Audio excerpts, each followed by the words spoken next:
tahun 2006 ada BPK tentang PKPS, saya juga terdaftar netes. Karena saya tidak pernah tanda tangan akte di BI, nggak pernah tanda tangan APU, MRA, nggak pernah. Jadi saya nggak ada hubungan sama DPQ loh. Saya pribadi nggak ada hubungan DPQ dengan BI. Saya pribadi nggak pernah ada hubungan sama DPQ, nggak ada hubungan sama BI dalam arti atau hukum.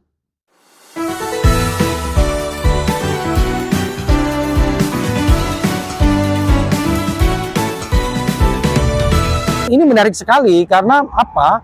Ini persoalan dalam Perpu 49 ini yang kemudian lebih diaturi di dalam PP tersebut yang tidak ada di dalam Perpu itu sendiri sebagai payungnya. Nah, apakah dalam konteks pembentukan peraturan perundang-undangan itu diperkenankan atau tidak? Nah, ini menarik sebetulnya catatan dari Yang Mulia Prof. Eni gitu. Ya, kita lihat.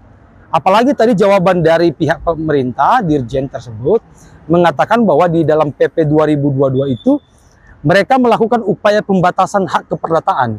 Nah, itu kan tidak boleh. Gitu kan? Gitu. Jadi, itu nanti yang akan kita ungkap, yang kita akan terangkan melalui keterangan ahli, dan juga saksi fakta. Ya, saksi faktanya, apakah betul tadi disebutkan di dalam resume keterangan pemerintah bahwa sudah diundang pemohon ini, tapi dia tidak datang. Nggak pernah diundang. Tapi menurut beliau, Bapak tidak mau datang kalau dipanggil. Nggak pernah. Ini, saya datang 2013 bukan DJK yang mengundang. Kapelan mengundang saya. Saya nggak datang karena saya tidak berkapasitas untuk melayani mereka. Saya tulis surat. Terus saya minta, saya bawa double gor, saya nggak terima duit. Semua ceritain. Ada jaminan, ada semacam. Mereka nggak jawab. Justru setahu kita, sudah capek pemohon ini menyuratin untuk bisa bertemu, untuk meminta bukti-bukti yang konkret. Termasuk misalnya bukti mutasi transaksi. Saya akan berikan jaminan. Nggak diperhitungkan. Saya berikan promise, nggak diperhitungkan. Saya berikan posisi Putusan Agung yang cacat hukum, nggak perhatikan. Saya berikan akte 39 yang bukan menurut saya. Yang ada dengan perhitungan, jadi tidak ada yang perhitungan. Padahal fakta-fakta itu pengadilan tidak dibantah oleh mereka sama sekali. Tapi putus hakim bisa memutuskan itu. Saya kalah gitu. Nah, sekarang ada dua surat. Salinan putusan dari Mahkamah Agung yang dikeluarkan oleh PN Jakarta Selatan, dan surat dari Mahkamah Agung sendiri yang menyangka. Yang mana yang benar? Tebak sendiri. Yang mana yang benar? Mahkamah Agung menyatakan tidak pernah menerima. Ada salinan yang keluar. Walau alam.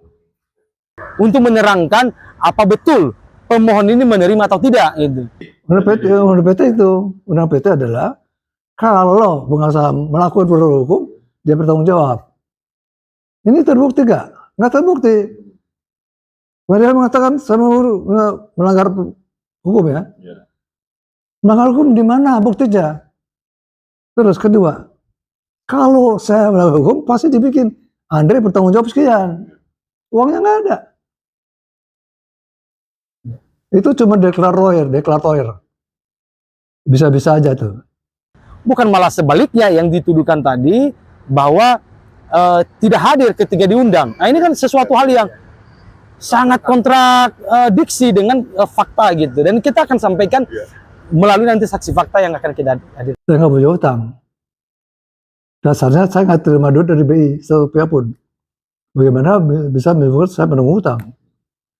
Dengan dasar dua kejanggalan ini, 20 tahun, dan pernyataan EMA, kami pelajari isinya. Wah, kayaknya putusannya bukan putusan hakim deh. Makanya kami putuskan itu bukan putusan pengadilan. Bukan putusan hakim. Karena kami udah yakin, kami bertemu bagaimanan. Orang saya bertemu bagaimanan. Dan mengatakan, wah, salah. Kalian pikir bukan ini bukan asli ya, bukan putusan asli, bukan salinan putusan asli. Mau saya pelajari dulu, ya minta memori kasasi segala macam. Kemudian 2 minggu kemudian datang lagi kami. Sebelumnya dia bilang kalau 20 tahun pasti ada apa-apanya tuh. Dia sering ngomong itu. Kenapa bagaimana? Karena bagaimana tertulis di situ namanya sebagai ketua majelis. Dan dia mengatakan 2 minggu kemudian itu bukan putusan saya. Dan Artijo yang saya salah satu hakim di situ itu almarhum teliti sekali, nggak mungkin bikin putusan ini konform kan? Saya menilai itu bukan putusan yang benar. Putusan itu tidak terdaftar MA karena satu ya, waktunya 20 tahun dari PT ke MA. Masa 20 tahun baru saya dapat relasi? Jadi waktunya nggak lazim, isinya nggak lazim, khususnya nggak lazim. Relasinya 1689 tahun 2022.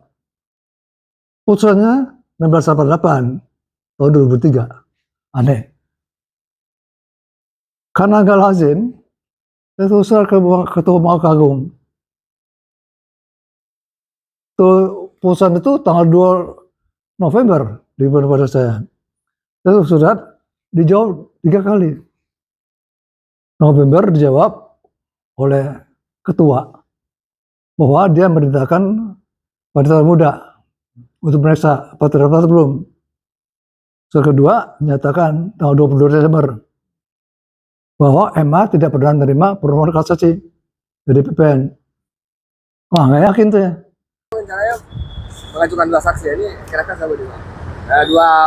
Dua ahli, kita akan hadirkan ahli yang akan menerangkan soal apa namanya hukum ketatanegaraan, pembentukan peraturan perundang-undangan, termasuk mengenai administrasi negara juga. Dan kita akan juga menghadirkan ahli berikutnya adalah ahli keperdataan. Karena ini hubungannya terhadap penyitaan-penyitaan yang dilakukan kepada pemohon, ya, yang tadi disebutkan oleh dia pemerintah bahwa melalui PP 2022 itu ada pembatasan hak keperdataan. Itu kan tidak boleh. Itu. Nah, biar nanti yang ahli korporasi yang akan menerangkan itu sejauh mana pertanggungjawaban hukum pemegang saham, sejauh mana pertanggungjawaban hukum ahli waris, ya kan? Yang ahli waris ke kanan, ahli waris ke kiri, ke bawah, ke atas seperti apa gitu, ya. Nah, ini yang akan menerangkan itu ada ahli di sektor keperdataan. Nah, dan jika nanti dimungkinkan kita akan karena tadi dibatasi hanya 2 boleh ahli yang datang ya secara langsung. Nah, satunya lagi nanti kita akan lihat apakah perlu kita hadirkan ahli yang mengerti mengenai soal hukum perpajakan. Karena ini berkaitan sekali soal upaya paksa yang dilakukan melalui mekanisme di dalam perundang-undangan tentang perpajakan di dalam melakukan pemaksaan dan penyitaan di PUPN ini. Gitu. Nah, ini ada hubungannya, tapi nanti masih kami pertimbangkan apakah itu perlu atau tidak. Gitu. Bukan saya nggak datang, saya nawarin. Saya mau niat baik kok. Saya niat baik. Saya paparan supaya dia ngerti. Karena Ronaldo masih muda kan. Dia nggak ngerti BLBI. Ya, memang mereka tidak menjelaskan secara rigid itu ya, terkait antara pemohon. Mereka hanya menyampaikan secara umum bahwa terhadap obligar ya selalu mendalilkan persoalan ketidaksesuaian dengan jumlah. Tapi kan dia tidak menerangkan secara konkret terkait dengan positioning dari pemohon ini. Nah, kalau pemohon sendiri kan jelas dia ada jaminan, ada hak tanggungannya gitu kan. Nah, dan lain sebagainya. Dan ini kan tidak disinggung gitu. Ya kan? Makanya nanti kita akan jelaskan. Oh, kita akan ungkap semua itu kan. Kita akan tanyakan ke ahli kita juga itu seperti apa kalau kemudian ada jaminan gitu. Kemudian bagaimana pencocokan mengenai jumlah itu? Karena jangan salah loh ya. Tadi dikatakan oleh pihak pemerintah mengatakan begini, bahwa mereka melakukan upaya-upaya ini sudah memiliki kepastian hukum yaitu putusan pengadilan kasasi. Tapi kalau kita lihat di dalam tindakan mereka melakukan tindakan-tindakan itu sebelum mereka mendapatkan salinan putusan kasasi itu. meskipun putusan kasasi itu juga masih patut dipertanyakan. Artinya apa?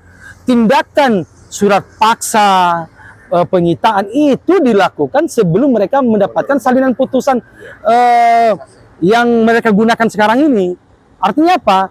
Berarti kan ada sifatnya yang tidak pasti yang mereka lakukan itu kan. Saya minta gelar perkara loh. Saya minta gelar perkara. Di kalian sudah dibikin. Nggak dijawab. Sama DCKN. DCKN, Direktur Kekayaan, sampai UPN.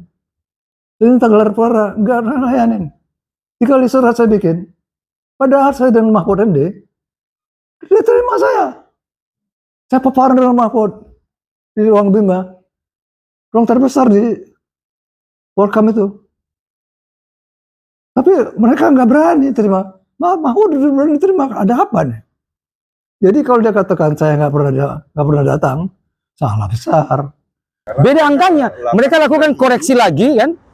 Jadi begini, mereka menyebutkan angka dalam surat paksa, ya. Lalu mereka koreksi dengan adanya mereka dapatkan salinan putusan kasasi yang baru. Nah ini kan berarti mereka bertindak tidak dengan pasti, itu loh. Jadi mereka bertindak dengan apa? Dengan menurut pendapatnya. Itu yang kita uji. Gara-gara menurut pendapatnya ini, dia mengesampingkan yang sifatnya pasti. Kan mestinya kan apa yang sudah disebutkan dalam surat paksa pertama harus sama sampai terakhir itu, ya kan? Nah ini mereka koreksi. Artinya apa? Bahwa mereka bertindak hanya berdasarkan pada menurut pendapatnya, bukan menurut kepastian hukum. Itu poinnya. Nggak pernah sekalipun. Itu tahun 2013. 2022 Satgas dibentuk. Mereka panggil saya Satgas. Saya bilang Ronald, sudah ada. Saya bilang buat apa proses saya? Kalau mau proses saya di TV aja. Dihadiri oleh Jambisus, Jamdatun, BPK, BI, sama Anda. Kita live di TV. Nah, ditanya saya, apabila saya salah, potong kepala saya. Saya terus dari itu. Nggak jawab. Kemudian, Satgas pengajaran. Yang paling penting sebetulnya yang membahagiakan kami sebagai kuasa hukum pemohon ya, pertanyaan-pertanyaan dari majelis ini benar-benar sangat sudah merangkum apa yang sudah kami mohonkan sebetulnya ya. Pertanyaan-pertanyaan itu terkait misalnya ya, terkait dengan frasa sebab apapun. Nah ini kan suatu problem, dan itu tadi ditanyakan oleh hakim. Apa itu maksudnya sebab apapun gitu. Kemudian frasa menurut pendapatnya. Nah ini juga disinggung oleh hakim, sesuatu hal yang menarik gitu. Begitu juga dengan frasa misalnya pasti menurut hukum. Bukti lagi. Kalau di BI terbukti, uang ada turun ke saya. Dibuktikan dari audit BPK terhadap Sentris Bank. Bukan Bank Sentris ya. Yang jelas sekarang, BI mengepang Sentris. BI mengepang Sentris. Bukan Sentris mengepang BI. Bukan Sentris mengepang BI. Tapi BI mengepang Sentris. Buktinya, saya nggak terima duit kan. Bagaimana membuktikannya? Memeriksa dan memutus nomor perkara yang disebutkan itu, yang digunakan oleh PUPN dalam melakukan pemberesan piutang ini gitu. Nah ini nanti kita akan sampaikan juga di dalam baik keterangan ahli nanti kita akan tanyakan maupun dengan saksi fakta, karena kita diminta juga bisa menghadirkan saksi fakta. Dan tentu di dalam kesimpulan kita juga kita akan sampaikan keberatan-keberatan terkait dengan itu. Nah, misalnya mengenai gugatan di PT UN, ini kan harus dilihat secara komprehensif. Itu putusannya apa? Putusan yang ditolak atau putusannya NO tidak dapat diterima? Ini dua hal yang berbeda. Disayangkan itu tidak disampaikan secara jelas gitu kan. Nah, termasuk mengenai misalnya gugatan yang terakhir, disebutkan juga gugatan di Pengadilan Negeri Jakarta Pusat. Nah di sana itu kan putusannya kan hanya ditolak, tidak ada putusan bahwa mengatakan bla bla bla dan lain sebagainya. Nah tadi itu juga mestinya disampaikan apa putusan tersebut gitu, bunyinya apa. Nah ini kan tidak masalah, kita nanti juga akan menyampaikan itu di dalam kesempatan kita baik dalam memberikan keterangan ahli maupun juga saksi fakta dan terutama di kesimpulan kita. Itu bang, ada dua bang. Terbukti, saya sangat terima duit. BPN terbukti lagi tidak ada jaminan, jadi digelapkan. Artinya DQ menggelapkan jaminan itu. Sesang. Karena PT adalah kalau pengusaha melakukan pelanggaran hukum, dia bertanggung jawab. Ini terbukti gak? Nggak terbukti. Mereka mengatakan saya melanggar hukum ya. Melanggar hukum di mana buktinya? Terus kedua, kalau saya melanggar hukum pasti dibikin Andre bertanggung jawab sekian. Uangnya nggak ada. Itu cuma deklarator. Bisa-bisa aja tuh. Oke. Pertama ya kita menghargai apa yang keterangan disampaikan oleh Presiden melalui Dirjen di Kemenkyu ya. Pertama ada memang beberapa hal yang menurut kami pihak pemerintah atau Presiden itu tidak menyampaikan secara komprehensif ya. Terutama mengenai upaya-upaya hukum yang sudah dilakukan oleh pihak pemohon ini. Bahwa betul ada, tadi disebutkan 4 kali ada upaya hukum. Tapi kan tidak disebutkan gugatan itu di pengadilan negeri seperti apa. Ditolak gitu kan, di PT NO. Itu yang disebutkan ada putusan kasasi tahun 2003 itu. Nah ini kan jadi problem. Yang disebutkan tadi berkaitan dengan putusan tersebut, di dalam permohonan kita juga kita sudah uraikan bahwa terhadap putusan yang diklaim oleh pihak PUPN tersebut, oleh Mahkamah Agung sendiri melalui surat resmi yang kita terima, mengatakan bahwa itu belum pernah memeriksa dan memutus nomor perkara yang disebutkan itu, yang digunakan oleh PUPN dalam melakukan pemberesan piutang ini gitu. Nah ini nanti kita akan sampaikan juga di dalam baik keterangan ahli nanti kita akan tanyakan maupun dengan saksi fakta, karena kita diminta juga bisa menghadirkan saksi fakta, dan tentu di dalam kesimpulan kita juga kita akan sampaikan keberatan-keberatan terkait dengan itu. Nah misalnya mengenai gugatan di PT UN, ini kan harus dilihat secara komprehensif. Itu putusannya apa? Putusannya ditolak atau putusannya NO tidak dapat diterima? Ini dua hal yang berbeda. Disayangkan itu tidak disampaikan secara jelas.